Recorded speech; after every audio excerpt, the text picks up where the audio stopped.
Hi, I'm Mike April, and this is April's Tax Tips.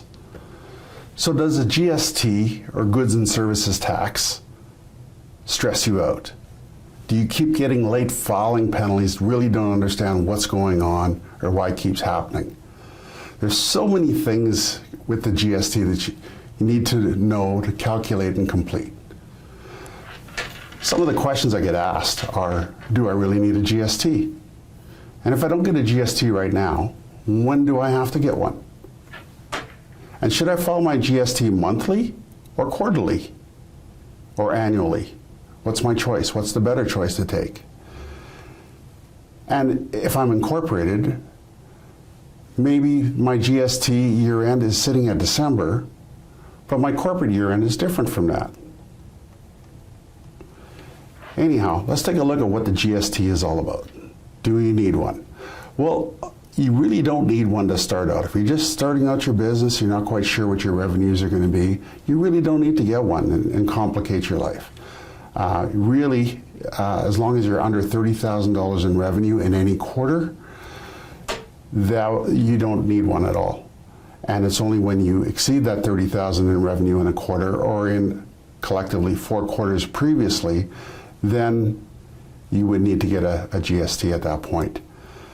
And whether you should get it monthly, quarterly, or annually, I would probably suggest that you go with annually, because if you choose monthly or quarterly, you only have 30 days after that month end or after that quarter end to get that remittance, that GST remittance and the filing into the CRA without getting a late filing penalty, or maybe you also get interest penalty on any money that might have been owed that should have been in government's hands 30 days after that filing deadline.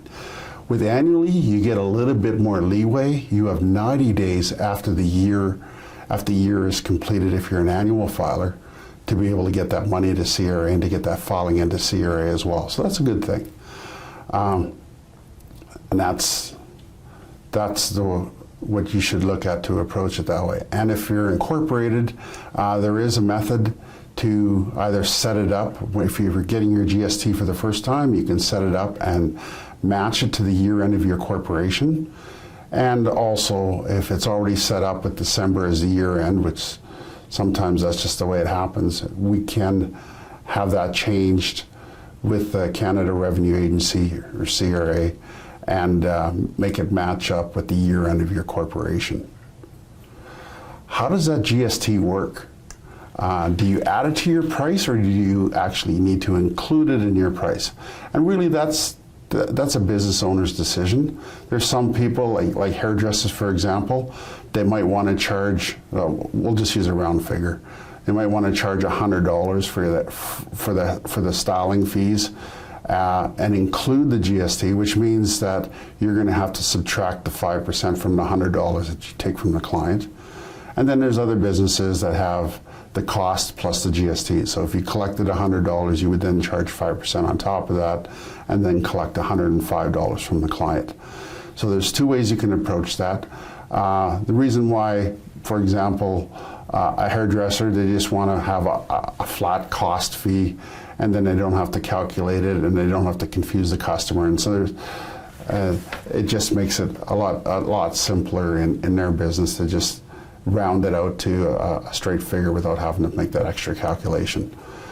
Also, when you go to remit or do your GST filing, not only do you have to declare the amount that you collected at GST, so in the hairdresser's case for $100, they would have collected $5, but also now that business gets to subtract what's called input tax credits, or ITCs. Essentially, it's a fancy word for saying the GST that you paid out to do your business.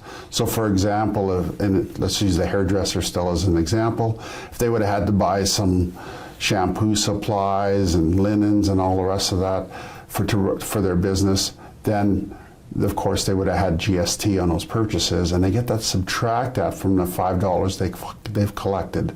So essentially, all they would have to turn into in their GST filing would be $5 less the GST that they've paid out So let's say in this case it was $3 on miscellaneous, and then they'd only have to remit the $2 from the total $5 collected. So they are reimbursed partially for the amount that they've paid out in GST as well. As well, there's a little known secret called the GST Quick Method.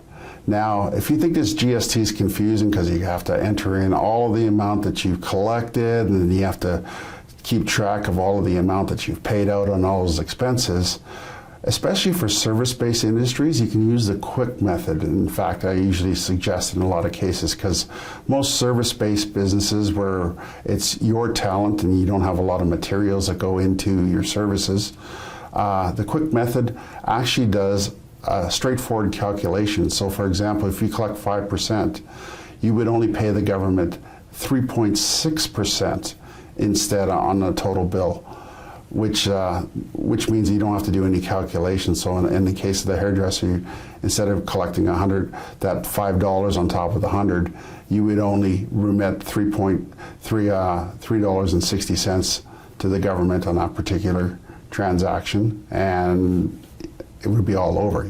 No extra calculations, no long Excel spreadsheets to figure out the GST that you paid out and subtract it. It's just straightforward on whatever you collected is just a portion, a specific portion that you give to the government. So just to wrap everything up, if you're going to get a GST or want to hold off on it, there's also one extra thing. It's the optics. Sometimes people look at businesses and they go, well, this business doesn't have a GST number. Now, those of us that are seasoned in business already, our first thought is, he's not big enough, he's probably just starting out, and if he's just starting out, maybe that's, a reason why, if I'm looking for someone seasoned and experienced, might be a reason why they might not consider you, because you don't have that GST number. So then it becomes all about optics. If I see two businesses that I want to deal with and one has a GST and one doesn't, sometimes it's the thoughts that go through a business owner's mind, and it could mean the difference on whether they choose you as their service provider or not. So in that particular case, I would say getting a GST from the optics point of view is a really good move. And if you go ahead and get it, then you may as well schedule it for annual filing as well. And if you already know your corporation's year end, align your GST to coincide with the year end of your corporation. And if you're a sole proprietorship or a partnership, your year end is automatically December 31st, so that's a non-issue for you.